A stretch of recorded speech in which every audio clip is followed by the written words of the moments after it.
From the beginning of time, mankind has indulged in play. It was, is, and will always be part of our nature to frolic and have fun. The Romans loved to play games, sports, and whatever else, just as much as we do. Roman children, however, came from two very different types of families, either the rich or the poor.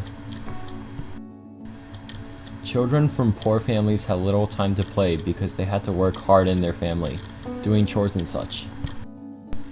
Children from rich families had more time to play, since they had slaves to do all the work in the house for them.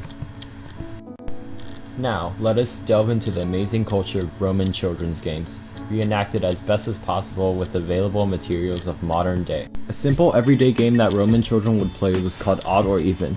This game consisted of one person holding a bunch of small pebbles in his hand, then dumping some out onto the ground.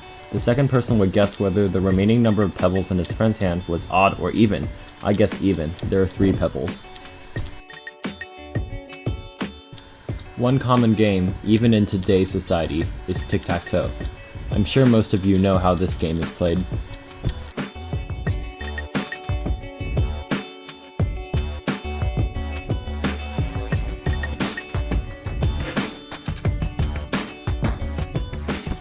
Knucklebones is another game that we know today, but by a different name. We call this game jumping jacks.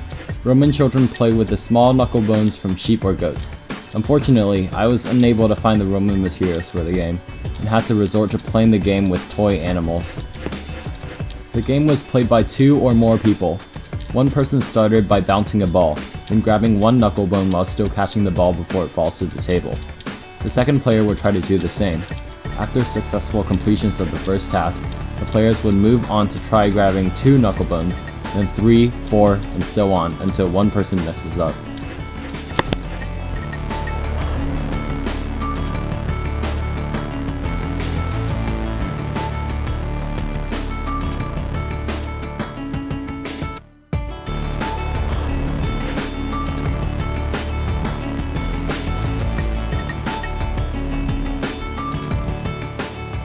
Young Roman boys were extremely active, so they would often train with weights. Training with metal weights was crucial to their future careers in gladiatorial battle, of course.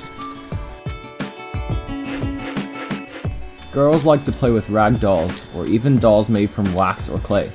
Here's a Roman girl enjoying her rag doll.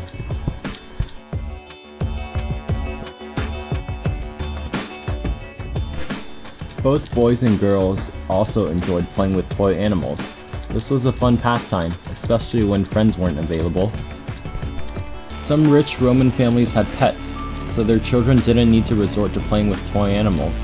This child here has the luxury of playing with his family's dogs. Roman children also played active games. Back in their time, they had swings that worked just as well as the ones today. Their swings were made out of a thick rope. But swing wasn't the only good the rope was for. Kids jump rope back in the day, and perhaps even had their own version of the bouncing bulldogs. When props weren't provided, the children still could come up with their own games. With just 2 people, a game of leapfrog could be thoroughly enjoyed.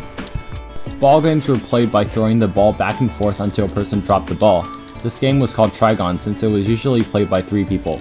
Demonstrated here is the 2-player version. Balls, however, are very versatile and can be also used for kicking. Roman boys enjoyed sparring with wooden swords. This was not the horseplay it seems to be. Often the future of these Roman children was to serve in the military.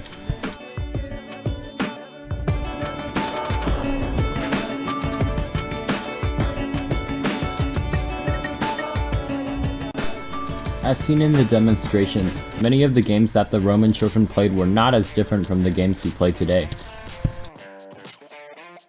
Since the Roman times, our thinking games have developed significantly.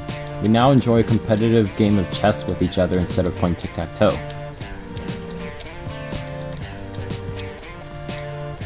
Checkmate. A lot of teenagers enjoy riding down hills with a skateboard, or performing dangerous tricks that they'll come to regret in a hospital bed.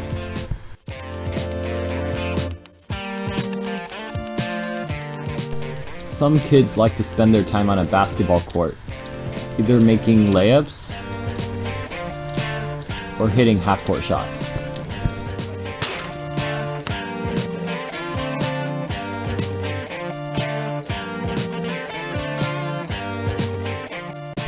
Others like to dwell on the tennis court, where they can hit amazing in-between-the-leg tweeners.